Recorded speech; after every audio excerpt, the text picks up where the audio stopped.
హైదరాబాద్ సిటీలో శాంతి భద్రతలు పటిష్టం చేసేందుకు ఆపరేషన్ కవచ్ పేరుతో పోలీసులు అకస్మాత్తుగా నాకాబందీ చేపట్టారు. నిన్న రాత్రి 10 గంటల నుంచి దాదాపు 5,000 మంది పోలీసులతో ఏకకాలంలో 150 కీలక ప్రాంతాల్లో ముమ్మర తనిఖీలు నిర్వహించారు. Traffic, law and order, task force, AR, colts, patrolling బృందాలు ఈ తనిఖీల్లో పాల్గొన్నాయి. హైదరాబాద్ పోలీస్ కమిషనర్ సజ్జనార్ నేతృత్వంలో ఈ సోదాలు జరిగాయి. ప్రజా భద్రతకు చేస్తున్న తనిఖీలకు ప్రజలు సహకరించాలని సిపి సజ్జనార్ కోరారు. అనుమానాస్పద కదలికలపై డయల్ 100కి సమాచారం ఇవ్వాలని సూచించారు. కమిషనరేట్ చరిత్రలో ఇంతమంది పోలీసులతో నాకాబందీ చేపట్టడం ఇదే తొలిసారి.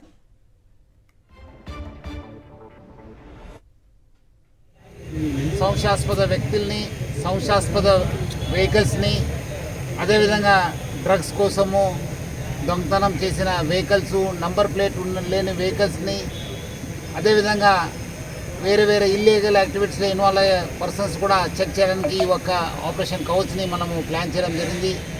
దాదాపు 5,000 సిబ్బందితోని ఈ కవచ్ ప్రోగ్రామ్ని మనము కండక్ట్ చేయడం జరుగుతుంది.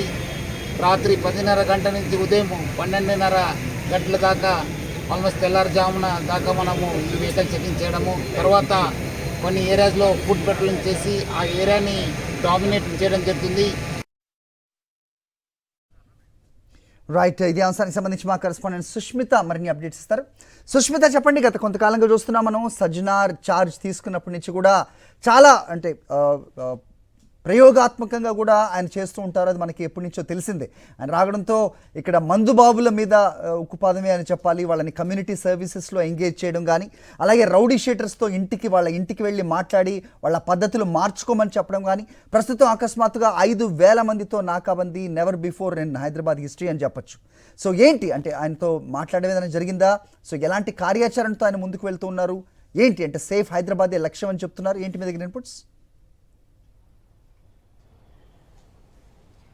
ఎస్ సార్, గత రాత్రి 10:30 ప్రాంతం నుంచి 12:30 ప్రాంతం వరకు దాదాపు 3 గంటల పాటు కూడా నగర కమిషనరేట్ పరిధిలో మొట్టమొదటిసారి అతిపెద్ద నాకాబందీని పోలీసులు నిర్వహించారు. అయితే వీసీ సజ్జనారు కూడా ప్రత్యక్షంగా వెళ్ళి కొన్ని పాయింట్స్ని కూడా చెక్ చేసినట్టుగా కూడా తెలుస్తుంది. మొత్తం 150 పాయింట్లను ఎంచుకున్నారు. ఆ 150 పాయింట్లలో మొత్తం 5,000 మంది సిబ్బందితో పూర్తిగా కూడా సివిలియన్స్తో పాటు అందరితో కలిసి వాళ్ళు ఏదైనా అనుమానాస్పదంగా ఉన్నారా అని చెక్ చేసినట్టుగా కూడా తెలుస్తుంది. అయితే పూర్తిగా మనం ఏదైతే ఢిల్లీలో బాంబు పేలుడు జరిగిందో దాని సంఘటన నేపథ్యంలోనే నిన్న రాత్రి ఉన్నట్టుండి కూడా ఆపరేషన్ కవచ్ పేరు పెట్టారు వీసీ సజ్జనార్.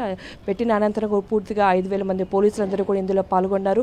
ట్రాఫిక్ కానీ, అలాగే బ్లూ కోట్స్, అలాగే అదనపు బలగాలంతా కూడా ఈ ఆపరేషన్లో పాల్గొన్నారు. ప్రతి ఒక్క పాయింట్కి వెళ్ళి అక్కడ చెక్ చేసిన పరిస్థితులు అయితే కనిపిస్తున్నాయి. ఓల్డ్ సిటీ కానీ, చాంద్రయాన్ గుట్ట, అలాగే బోరబొండాలో ఎక్కడైతే రౌడీ షీటర్స్ ఎక్కువగా కనిపిస్తుంటారో ఆ పాయింట్స్ దగ్గర కూడా వెళ్ళి ప్రతి ఒక్క చోట చెక్ చేసినట్టుగా కూడా చెప్తున్నారు. కొంతమంది అనుమానితులను కూడా వారికి అదుపులో తీసుకున్నట్టు కూడా తెలిసింది. ఆ వివరాలను కూడా ఇవాళ వెల్లడిస్తామని కూడా చెప్తూ ఉన్నారు. అయితే పూర్తిగా ఎక్కడైనా అనుమానాస్పద కదలికలు కానీ ఎటువంటివైనా సమాచారం దొరికితే వెంటనే సివిలియన్స్ కూడా పోలీసులకు సమాచారం డైల్ 100 ద్వారా ఇవ్వాలని కూడా వారు విన్నవించిన పరిస్థితి అయితే కనిపించింది. సో ఇటువంటి ఆపరేషన్స్ కొత్తగా కూడా ట్రాఫిక్కి సంబంధించి కూడా అలైవ్ అనేది కొత్తగా తీసుకొని వచ్చారు. అలాగే మందుబాబులకి సంబంధించి కొత్తగా తీసుకొని వచ్చారు. సో వీసీ సజ్జనార్ ఎంట్రీ ఇచ్చినప్పటి నుంచి కూడా కొత్త పేర్లతో కూడా కొంతమందికి అవేర్నెస్ కలిగించే విధంగా, అలాగే కొత్త పద్ధతులన్నీ తీసుకొని వచ్చారు. నిన్న ఉన్నటువంటి కూడా 10:30 ప్రాంతం నుంచి కూడా ఆపరేషన్ కవచ్ని ప్రారంభించి చాలా వరకు 100 ప్రధాన ఎగ్జిట్ ఎంట్రీ పాయింట్స్ని ఎంచుకున్నట్టుగా కూడా తెలుస్తుంది.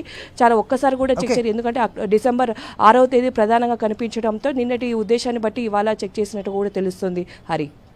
Right Sushmita, thanks for the inputs.